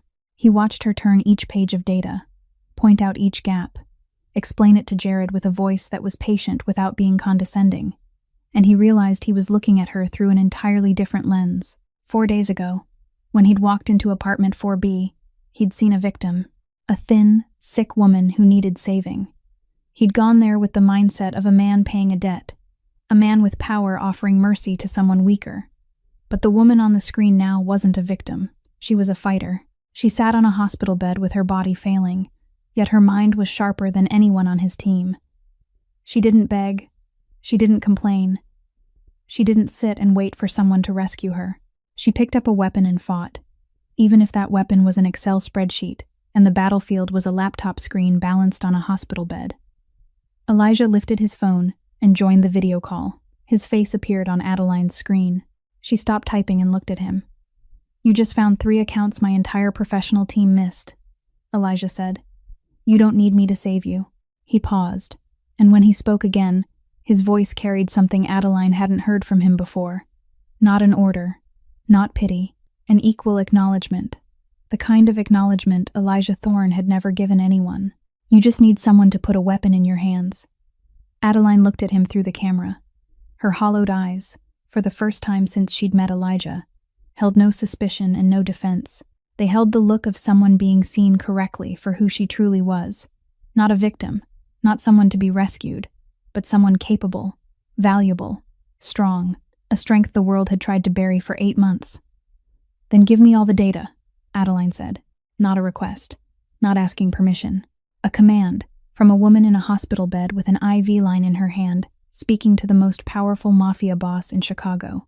And Elijah Thorne, for the first time in his life, accepted an order from someone without feeling insulted. He nodded. "Jared," he said, "give Miss Mercer full access. Everything." At 11 o'clock at night, 5 days after Adeline uncovered the last 3 hidden accounts, the river warehouse on Chicago's edge breathed winter like an animal. Wind pushed through the seams of a rusted iron door, carrying a skin-cutting cold and the dark, heavy smell the river always wore in the season. Inside, a single yellow light hung from the center beam and poured down onto a long wooden table, carving out a narrow island of brightness in the warehouse's vast dark. Elijah sat at the head of the table in silence, both hands resting on the wood, the palms still marked with fresh scars from the night he shattered a glass in the underground meeting room. Miles stood behind him in the shadows, a breathing statue. On the table, in front of the empty chair at the far head, 14 case files were lined up in neat order. Each folder carried a clear label: shell company names, account numbers, transaction statements, copied emails, photographs of properties, yacht registrations, tuition invoices for a private school in London. And at the very center, laid on top of everything like a final accusation, was the photograph of Zoe walking on Halstead that Randall's men had left on Adeline's hospital bed. Elijah had put it there on purpose, so Randall would see it first. At 11:17, headlights swept across the warehouse door. An engine cut off. Footsteps crunched on gravel. The iron door opened, and Randall Pemberton walked in wearing an expensive gray suit, hair smoothed back, the familiar smile he'd sharpened for 15 years. The smile of a man who believed he was always the smartest person in the room. He'd been summoned by a short message from Elijah. Old warehouse, 11, important business. Randall had received hundreds of messages like that. This was where they handled internal matters. This was where brothers sat down, talked, resolved. He had no reason to suspect anything until he saw the table. His smile faded slowly, like a light running out of power, bright, then flickering, then gone. His eyes traveled over the folders, recognizing every shell company name he'd created, every number he'd buried, every piece of evidence he'd believed was buried so deep no one alive could ever dig it up. Then he saw Zoe's photograph in the center, and he understood. "Sit down, Randall," Elijah said. His voice was so normal it was terrifying, the same tone he'd used to say, "Pour me a whiskey," or move the meeting to Tuesday. No raised volume, no emphasis, and that very ordinariness was what made Randall Pemberton feel true fear for the first time in 15 years. He sat. Not because he wanted to, but because his legs weren't steady enough to keep him standing. $47 million, Elijah said, still in that same level voice. 7 years, 11 shell companies, accounts in Cayman, Switzerland, Singapore, Zurich, selling information to Castellano. He paused and tilted his head slightly, looking at Randall with gray eyes as cold as the river outside. "You sold loyalty for $47 million, Randall. I want to know if it was worth it." Randall swallowed, trying to keep his composure, trying to resurrect the smile, trying to restart the lie machine that had run flawlessly for 15 years. "Elijah, this is a misunderstanding. These accounts—" "Don't," Elijah said, not louder, but the single word cut Randall off clean, like a blade slicing through rope. "Don't lie to me for one more second. Every transaction's been verified. Every email's been extracted. Every account's been traced. Not by my team." He stopped, and for the first time in the exchange his mouth lifted slightly. But it wasn't a smile. It was the expression of someone tasting bitterness. It was done by the accountant you fired. She's lying in a hospital bed with an IV line in her hand, and she found 3 hidden accounts my professional hacker missed. She's better than you thought, Randall, and you're stupider than I thought." Randall's face went pale. The confidence peeled away in strips, exposing what was underneath: panic. He looked around the warehouse for an exit, for an ally, for anything that could save him. There was nothing, only darkness, miles behind Elijah like death waiting for the signal, and 14 folders on the table like 14 nails hammered into a coffin. "Elijah," Randall said, and now his voice started to shake as arrogance melted into fear. "Listen to me. I can explain. We can arrange something. I'll pay it back, all of it. You'll what?" Elijah asked gently. "You'll give back 13 years of a woman's youth. You'll give back 8 months of living in fear. You'll give back the dream of school to a 13-year-old child you threatened to kill." Randall went quiet, and then he changed fast. Like a snake cornered, he lifted his chin, his eyes hardening, and he spoke in a different voice entirely, the voice of a man deciding that if he was going down, he'd drag everyone with him. "Your empire is built on my systems, Elijah. If you take me down, half your offshore structures collapse with me. I didn't just steal. I built the walls that keep your blood money hidden. You need me more than you hate me." The warehouse held its breath. Wind hissed through the seams, and Elijah, instead of exploding, nodded slowly, as if he'd been waiting for that line. "You might be right," he said. "My money isn't clean. My hands aren't clean. And one day I'll pay for that." He stood, moved around the table, stopped behind Randall, and spoke into his ear so softly, even Miles 3 meters away couldn't hear. "But today isn't my day. Today is yours. You took my money. I could forgive that. Money can be earned again. But you destroyed an innocent woman to hide your sin. You threatened to kill her 13-year-old sister. You sent men into a hospital room to intimidate a woman who was dying." Elijah paused, drew a breath, and then each word fell like a hammer. "That I don't forgive." He returned to his seat, opened a leather briefcase on the floor, and pulled out another packet, sliding it across the table. "Your assets were frozen this afternoon. House, cars, yacht, domestic and foreign accounts, everything. Your wife received the file documenting every fraudulent transfer this morning. Your son's school in London received notice that the financial sponsorship has been withdrawn, and all the evidence was delivered to the federal FBI through my attorney 2 hours ago." Randall stared at Elijah, sweat running down his temples, his mouth opening, but no sound coming out. "You won't die in this warehouse tonight, Randall," Elijah said, calm as if he were announcing the weather. "You'll die slowly, in a courtroom, in a federal prison. In your son's eyes when he learns the truth. In your wife's eyes. In the eyes of the whole world." He stood, buttoned his vest, and spoke his last sentence before turning away. "And every night in prison, when you're lying there staring at the ceiling, I want you to remember one thing clearly. It wasn't me who brought you down. It wasn't my army. It wasn't my hacker or my lawyer or my money. It was a 13-year-old child in torn canvas shoes who walked 4 hours through the snow with a laptop pulled from a junkyard. She brought you down, Randall. A child." Elijah walked out into the freezing night and didn't look back. Behind him, Randall Pemberton sat alone under the yellow light, surrounded by 14 folders and Zoe's photograph on Halstead, and for the first time in his life, he understood the feeling Adeline Mercer had lived with for 8 months, the feeling of losing everything and being able to do nothing at all. On the morning of the surgery, Northwestern Memorial Hospital woke up under snow.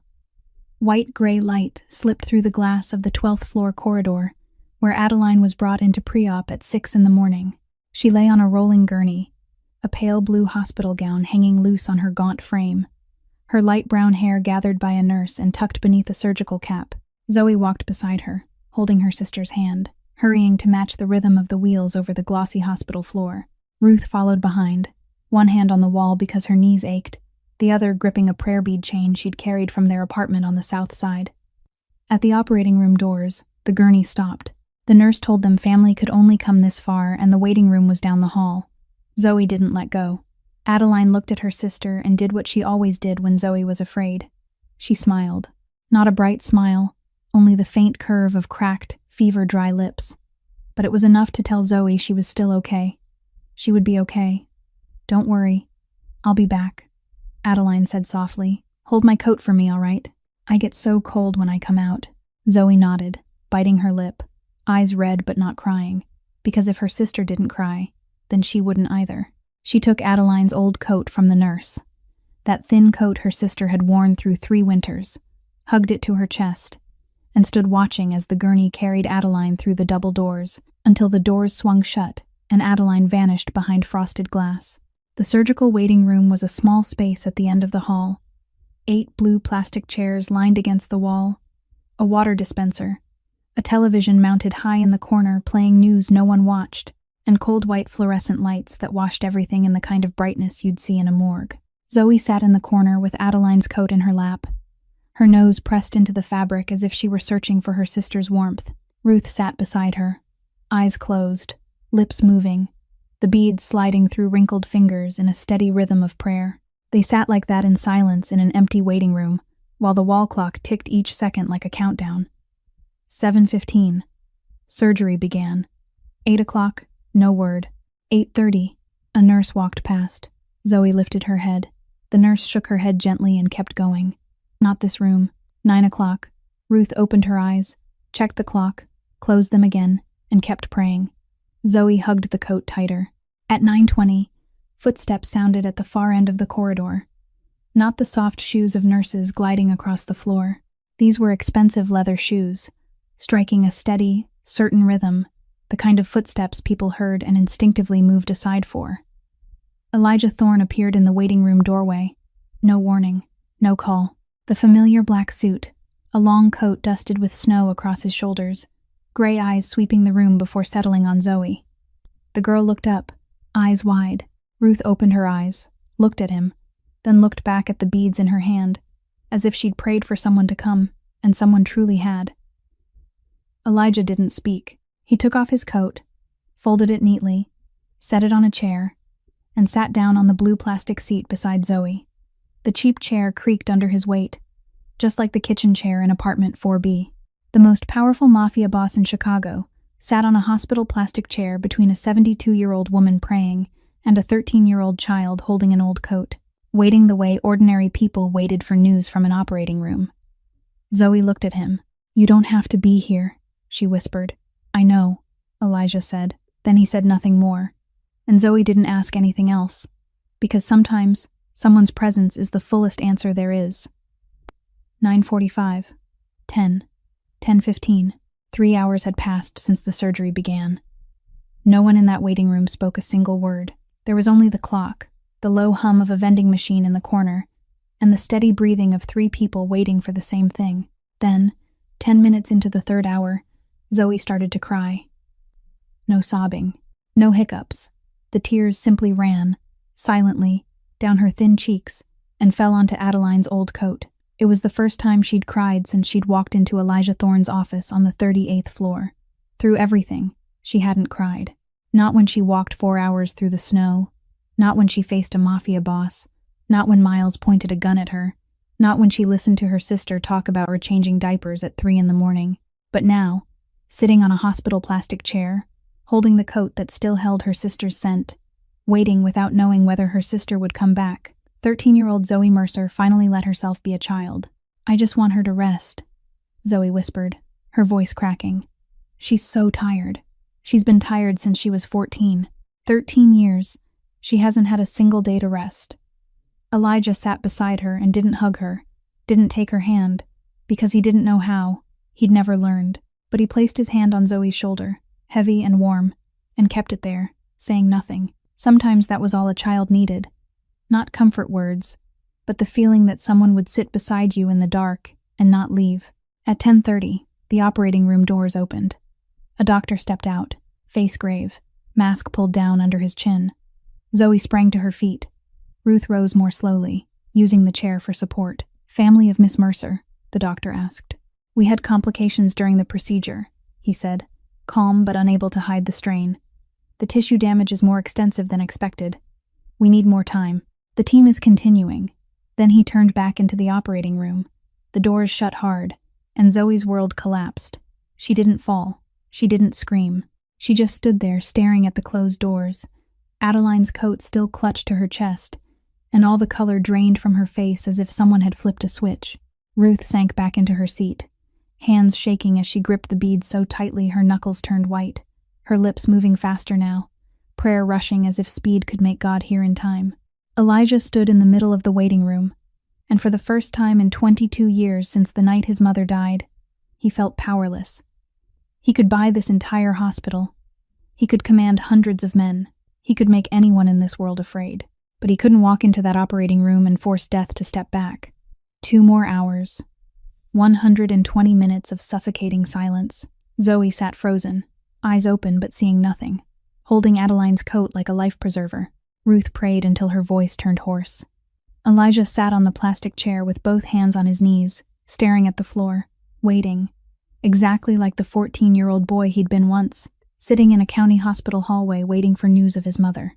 At 12:35, the operating room doors opened a second time. The doctor stepped out again, this time without a mask, his face exhausted but his shoulders straighter, and on his mouth there was something close to relief. "The surgery was successful," he said. "She's very strong.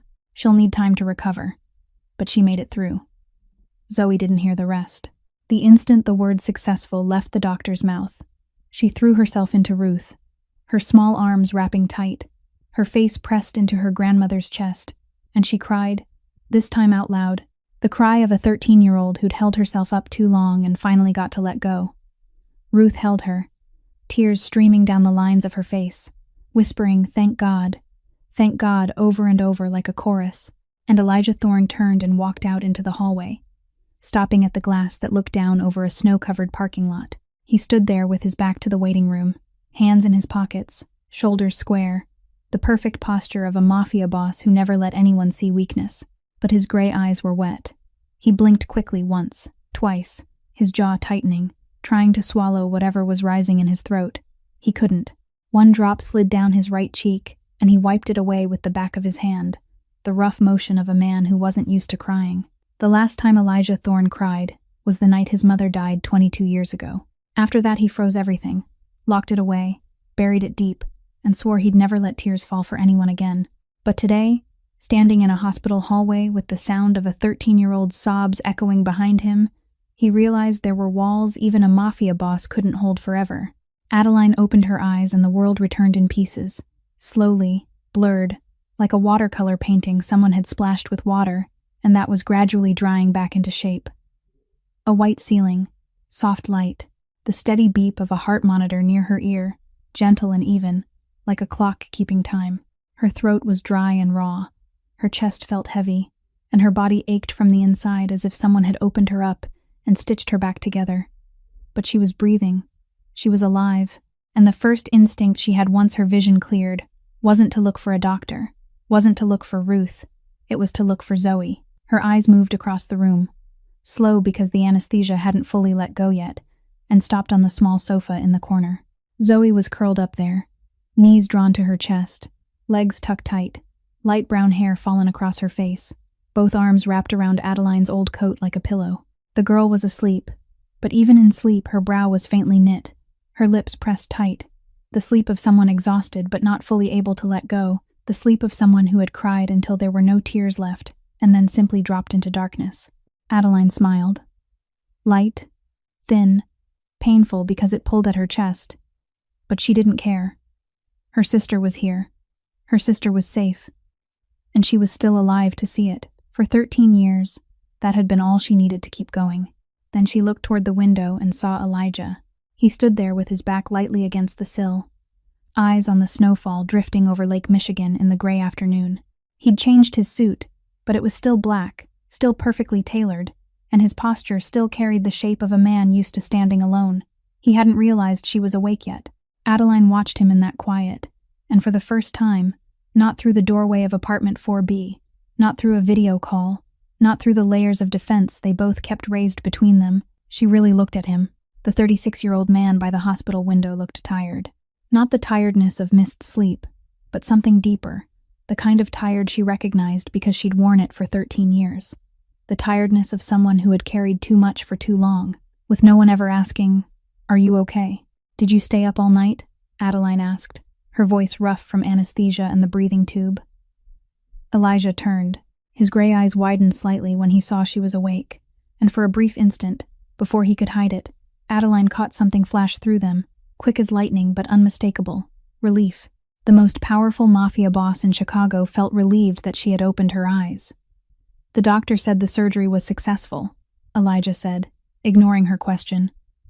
"You need 6 to 8 weeks to recover. Everything has been taken care of." Adeline was quiet for a moment. She looked at him, then at Zoe sleeping, then back at him. "Why are you doing this?" she asked. Her voice didn't have the sharp suspicion it had carried the first time in apartment 4B. It didn't have defense or challenge. It was simply an honest question from a woman who had just crossed the line between life and death and no longer had the strength to pretend she didn't need to understand. "You asked me that already," Elijah said. "And last time you said it was a debt?" Adeline answered. "I'm not asking about the debt. I'm asking why you're here." Her gaze went to the blue plastic chair beside Zoe's sofa, where Elijah's long coat was folded neatly. The chair had an indentation, the kind left by someone who'd been sitting there for a long time. "You sat here all night," she said. "Not as a question. You didn't have to do that. You've paid the debt.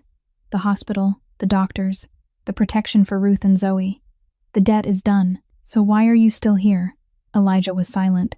He looked out the window, then at Zoe, asleep, then back at Adeline, and he spoke slowly, his voice lower than usual, as if he were saying something he'd never said to anyone. "Because when I was 14, my mother was lying in a hospital bed, like you are now, and no one came." He paused. His jaw tightened, and his eyes fixed on a point in the air. "My mother died alone. I sat out in the hallway, 14 years old. No one beside me, no one calling to ask where I was. She'd never lived for herself. She sacrificed everything for me, and I couldn't do anything." He looked at Adeline again. "I'm sitting here because I don't want one more person to wake up and have no one at their side." The room went quiet. Only the steady beep of the monitor and Zoe's soft breathing from the sofa. Adeline looked at him, and something shifted in her hollowed eyes, light as falling snow, but deep as roots pushing through stone. "I lost my parents when I was 14 too," she said softly. Elijah didn't answer, but he looked at her, and in that look, an invisible thread tied itself between them, a thread only people who broke in the same place could see, the same loss at the same age, the same forced growing up too fast, but they had grown in opposite directions. Adeline had chosen light, sacrifice, carrying the weight, raising her sister with love and bare hands. Elijah had chosen darkness, power, building an empire on fear and blood so he would never be weak again. Two paths born from the same wound, leading to two completely different worlds. And somehow, tonight, in this hospital room, they crossed. "Mr. Thorne," Adeline said after a long silence. Her voice was gentle, not angry, not challenging, only stripped down honest. "You saved me. You protected Zoe. You're making Pemberton pay for what he did. And I'm grateful for that. I truly am." She paused and drew a slow breath, still shallow because of the surgery. "But you've killed other people too. You've destroyed other lives too. The night before you met me, there was blood on your hands. You think I didn't know, but Zoe whispered it to me in the car about the dark stains she saw on your knuckles that morning. Blood that hadn't even dried yet when she first met you in your office." Elijah didn't speak. His body stayed still, but something in his eyes tightened, like someone had been touched on a wound he'd forgotten was still there. "You saved me, but you kill other people," Adeline said, each word clear, not accusing, only placing truth between them the way you set a knife down on a table. "What does that make you?" Elijah stood by the window while snow fell outside, white and silent. He looked at Adeline, the woman he'd just helped keep alive, lying in the bed he paid for, with a body healed by the doctor he'd called, and she looked straight at him and asked the one question no one dared ask him, not because she wanted to attack him, but because she respected him too much to pretend he was a good man. And Elijah Thorne, the man with answers for everything, the man who always knew what to say, always knew what to order, always controlled every conversation, for the first time in his life, couldn't answer. He stood there in silence, with her question hanging between them like a thin thread. And he understood it wasn't a question that could be answered with words. It was a question that would have to be answered by how he lived from this day forward. At last, he said only 3 words, soft, almost a whisper. "I don't know." And that honesty, Those 3 words from a man who had never admitted he didn't know anything held more weight than any promise he'd ever made. Adeline looked at him. She didn't nod. She didn't shake her head. She only looked. And in her eyes, Elijah didn't see judgment. He saw a door, cracked open. Only barely, not fully open, but for the first time in his life, someone had shown him that door existed. 3 weeks had passed since the surgery. 3 weeks in which Adeline spent most of her time in a hospital bed, but she didn't lie still. She worked with Dominic to finalize the legal documents that cleared her name of every embezzlement accusation, and she called landlords, compared prices, calculated monthly installment costs in a small notebook with careful pencil strokes. When Elijah offered to buy her family an apartment, Adeline refused, the same way she'd refused anything free since she was 14. "I'll pay for it myself," she said, her voice not harsh, but immovable. "You covered the hospital. That's the debt you talked about. But a home is mine. I can handle that." And she did. The new place was on the 3rd floor of a red brick building near Zoe's school.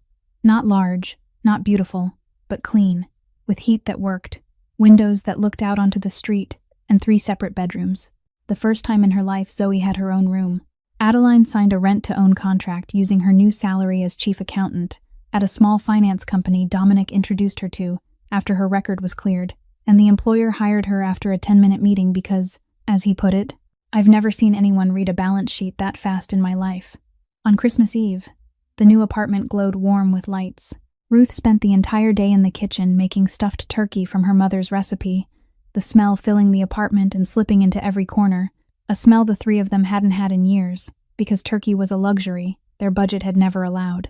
Zoe decorated the living room, not with cardboard this time, but with a small real tree bought from the tree stand at the end of the block, with money she'd earned fixing neighbors' computers. The tree stood in the corner with blinking lights, the star on top slightly crooked because Zoe couldn't reach and had to stand on a chair and still set it a little off. But it was the most beautiful tree the Mercer family had ever had, because it was their first real one. At 7 in the evening, Zoe checked her phone for the 10th time in 10 minutes. She'd texted Elijah 2 days earlier, hesitating for an entire afternoon before she finally hit send. The message was short. "Mr. Thorne, my grandma is making turkey on Christmas Eve. She said to invite you if you aren't busy. I want you to come too." Elijah replied with a single word. "Okay." And now Zoe was waiting, because okay didn't include a time, and she didn't dare text again because she was still a little afraid of the Mafia boss, even after sitting beside him for 5 hours in the surgical waiting room. At 7:15, there was a knock. Light. 2 quick taps. Zoe ran to the door and opened it, and Elijah Thorne stood there, not in his black suit this time, but in a dark gray wool coat with a scarf at his neck, one hand holding a long box wrapped in deep blue paper tied with a silver ribbon, the other holding a smaller paper bag. He looked different, not because of the clothes, but because his gray eyes were less cold than they'd been 3 weeks earlier, less distant, less like a man standing on the 38th floor looking down on the world. Zoe smiled, the first smile she'd given Elijah that didn't come with fear or caution, and she called out, "Grandma, Mr. Thorne is here." From the kitchen, Ruth's voice carried back. "Tell him to wash his hands and sit down to eat. The turkey's almost done." She spoke to a Mafia boss the way she spoke to her granddaughters, natural and warm, without a trace of formality, because to Ruth, anyone who sat on a hospital plastic chair for 5 hours waiting for her granddaughter was family. Elijah stepped inside, took off his coat, and hung it on the hook by the door, then handed the long box to Zoe. "Open it," he said. Zoe sat on the sofa and untied the ribbon carefully, peeling the paper slowly because she'd never received a real gift box before, only newspaper bundles under a cardboard tree. Inside was a new laptop, thin and silver, the kind she'd only ever seen on phone screens when she scrolled past tech pages. Her mouth fell open. Her fingers touched the cool metal. Then she looked up at Elijah with wide eyes. But Elijah gave a small shake of his head. "Open the other bag too." Zoe opened the smaller bag. Inside was a white envelope. She pulled it out, opened it, and started to read. She made it halfway through the first line and her hands began to tremble. An official acceptance letter from the Illinois Institute of Technology, a special program for gifted students. Full tuition funded by an education foundation Dominic had created at Elijah's request, not under the Thorne name, not under anything that smelled of the Mafia, but under the Margaret Thorne Scholarship Fund. named for Elijah's mother. Zoe finished reading, hands still shaking, lips moving soundlessly, eyes turning red. She didn't look at Elijah. She turned to Adeline, who stood at the kitchen doorway, one hand braced on the frame because she still wasn't fully strong, eyes fixed on her sister holding the letter. "Sister," Zoe said, her voice trembling. "Look." Adeline walked over slowly, each step still careful after surgery. She stood behind Zoe and bent to read over her shoulder. Every word, every line, the acceptance letter, the information technology program, full tuition. The dream she'd promised Zoe when she was 24 and first started working at Pemberton. The dream she'd saved for penny by penny, calculated month by month, hoped for day by day. The dream Randall Pemberton had stolen when he fired her. The dream she thought had died. It was in Zoe's hands now, on white paper and black ink. Real. Adeline straightened, her eyes blurred with tears, and this time she didn't turn away. This time she didn't hide. This time, for the first time in 13 years, in front of Zoe, in front of Ruth, in front of Elijah Thorne, Adeline Mercer let tears run down her face without wiping them, without forcing them back, without hiding them. "I finally kept my promise," she said, her voice breaking, each word pulling loose what she'd held inside her chest for 13 straight years. The sleepless nights, the meals she skipped, the shoes she wore for 3 years without replacing, 3 jobs at once, blood in her cough hidden in her palm, 8 months of fear, and the promise, the one promise she'd lived for. "I'll get you to school." Zoe wrapped her arms around her sister, the letter still clenched in her hand, her face pressed into Adeline's shoulder, and the two of them stood in the living room of the new apartment beside their first real Christmas tree under warm lights, crying together, not hiding, not holding back, not needing to be strong for anyone anymore. Ruth came out of the kitchen, wiping her hands on her apron, looked at her granddaughters, then looked at Elijah. Her eyes were wet, but she smiled, the smile of someone who had prayed her whole life and finally been heard. "Come on," she said, her voice warm and sure. "The turkey's getting cold. Sit at the table. But first, hold hands." 4 people sat around the small dining table, turkey steaming on a platter, mashed potatoes, bright red cranberry sauce. Ruth sat at the head, holding Elijah's right hand and Zoe's left. Zoe held her sister's hand. Adeline hesitated for a second, then placed her hand in Elijah's gently, and the circle closed. Ruth bowed her head to pray, her voice slow and trembling, but every word clear. She gave thanks for the food, thanks that her granddaughter had made it through surgery, thanks that Zoe was safe, and thanks for the stranger who was no longer a stranger. Elijah sat there with his right hand in Ruth's warm, wrinkled grip, and his left in Zoe's small hand, his head slightly bowed, eyes closed. He didn't pray. He didn't know how, but he sat there, and for the first time in 22 years, he felt like he belonged at a table. After dinner, while Ruth washed dishes and Zoe sat in front of her new laptop with bright eyes exploring every feature, Adeline and Elijah stood out on the small balcony. Snow fell quietly over Chicago, whitening rooftops, whitening streets, whitening everything dirty and cracked beneath. Adeline wrapped her scarf high on her neck, her breath turning to white mist. She stood beside Elijah in silence for a while, then said softly, "The scholarship fund is named after your mother, not a question." Elijah watched the snow. "She would have liked that," he said. More silence. Then Adeline turned to him, and her eyes that had once looked at him with fear, suspicion, challenge, and finally the question he couldn't answer, looked at him now with something new, warmer, slower, calmer. "I don't know if you're a good man," she said, honest as always. "And maybe you don't know either. But you're the man who came when no one else came." She paused, looking out at the white snow. "That's enough." 6 months after that Christmas night on the South Side, summer came to Chicago with warm, golden sunlight spread across the surface of Lake Michigan. 6 months in which the world had shifted so completely that if someone had told the Adeline Mercer of 8 months earlier, the pale, exhausted accountant lying on a cheap bed in apartment 4B on the 4th floor of a poor housing block, she wouldn't have believed a single word. Randall Pemberton had been arrested by the Federal Bureau of Investigation just 48 hours after the warehouse confrontation. But as the summer heat settled over Chicago 6 months later, the legal system was finally ready to deliver its final blow. He stepped out of his luxury car with a cup of coffee in his hand, and 4 federal agents were already waiting. That evening's news showed footage of him in handcuffs, the face that had once radiated confidence, now gray and hollow, eyes empty, mouth pressed tight. The mansion was seized. The yacht was impounded. Accounts in the Cayman Islands, Switzerland, Singapore, Zurich, all of them frozen. His son in London learned the truth from the news before Randall could even make a call. And at the final sentencing, as the judge read out the verdict, one name came up again and again. Adeline Mercer, the key witness who had provided the ironclad evidence that ensured Randall would never see freedom again. Adeline sat in the witness box with her back straight, light brown hair neatly tied, wearing a simple gray suit that was modest but clean, and when she presented the evidence to the court, her voice was steady and clear. Every number, every transaction, every shell company, every hidden account laid out with a precision so exact, the courtroom fell silent. She didn't need to look at the documents. She remembered everything. She'd lived with those numbers in her head for more than a year. After the hearing, the fabricated embezzlement record attached to Adeline's name was erased completely. Her name was cleaner than the day she first walked into Pemberton Financial Services. And Elijah Thorne did something no one in his organization expected. He offered Adeline the position of chief accountant for the entire Thorne financial system. Adeline accepted, but with one condition. She stated plainly to Elijah in the 38th floor boardroom, in front of Dominic, Miles, and Jared, "I audit everything, every transaction, every account, every dollar in and out. I report directly to you and no one else.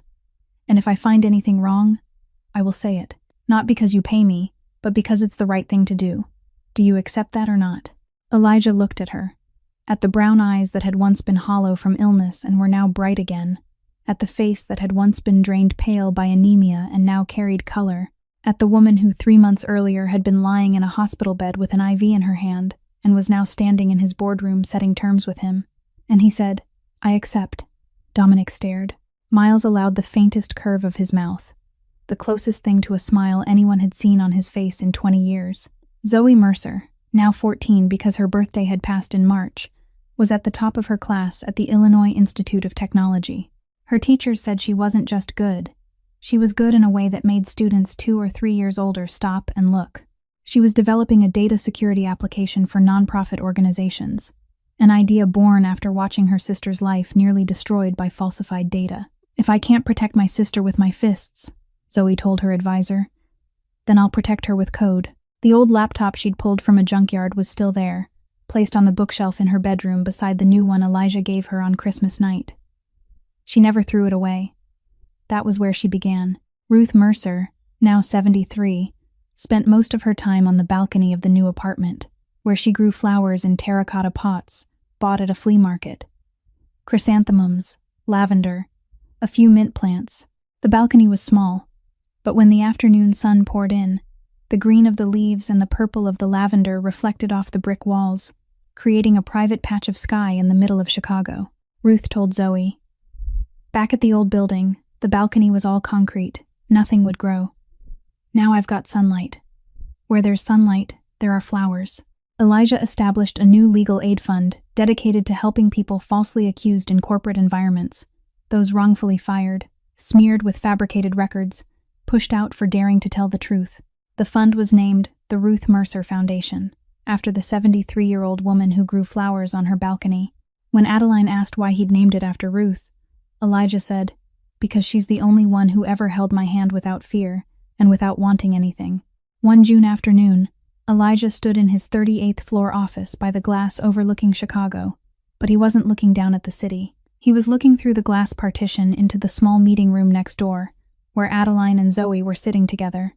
Zoe had brought her laptop to see her sister after class, and the two of them were leaning close over the screen. Zoe pointing at something, Adeline tilting her head to listen, and then both of them laughing. The sound didn't carry through the soundproof glass, but Elijah saw it on their faces, in Zoe's bright eyes as she explained her new project. In Adeline's smile, a smile he hadn't believed she could still have 6 months earlier, wide and warm and real, the smile of someone finally allowed to live for herself. "Boss," Miles said from behind him. "There's a meeting at 4 o'clock. Elijah didn't turn around. He stood there a moment longer, watching the sisters through the glass, watching Zoe gesture excitedly, watching Adeline tuck her hair behind her ear and laugh, and he thought about that night, the night it all began, The night a 13-year-old girl walked 4 hours through the snow with no bus money, in thin canvas shoes worn down to nothing, slipped past a multi-million-dollar security system, hacked into the fortress of the most powerful mafia boss in Chicago, for one reason only, for her sister. And that boss, a man who built an empire from darkness, a man who held power, money, and an entire city's fear in his hands, had sat on a cheap plastic chair in a poor kitchen, accepted a cup of tea from a 72-year-old woman, and understood for the first time that the greatest empire he'd ever seen didn't stand in the 38-story tower bearing his name. It lived in apartment 4B, in soaked canvas shoes, in a laptop pulled from a junkyard, in a cardboard Christmas tree, in the promise a 14-year-old girl made to an 8-month-old baby, "Don't worry, Grandma, I'll take care of her." And in the 13 years she kept that promise without complaint, without leaving, without breaking. The greatest empire isn't built from money or power. It's built from the love of people willing to walk 4 hours through snow for each other. And that night, a child in torn shoes taught a mafia boss a lesson decades of power never had. That darkness isn't fate. That darkness is also a choice. And that if one wants to, even darkness can choose to walk toward the light. My dear friends, this is where the story ends. But before we say goodbye, I want to share a few words from the heart. Life sometimes pushes us into a corner, takes everything away, and makes us believe there's nothing left. Remember Adeline, 14 years old when she lost her parents, raising her sister alone, never giving up.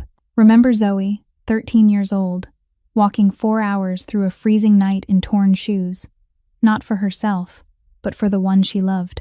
Sometimes the person who saves us isn't a superhero. It's the one who sits beside us, holds our hand, and says, "I'm here, you're not alone." How did this story make you feel? Was there a moment that touched your heart? Did it make you think of a sister, a brother, or someone dear in your own life? I'd truly love to read your thoughts and feelings in the comments below. Every comment you leave is a powerful encouragement for us to keep bringing you stories that reach the heart. If this story made you cry, made you smile, or helped you believe a little more in human love, please tap the like button, share this video with the people you care about, and don't forget to subscribe and turn on notifications so you don't miss more emotional stories every day. Thank you sincerely for giving your precious time to listen all the way to the end.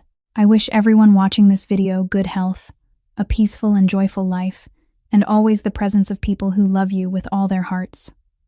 Goodbye, and see you again in the next video.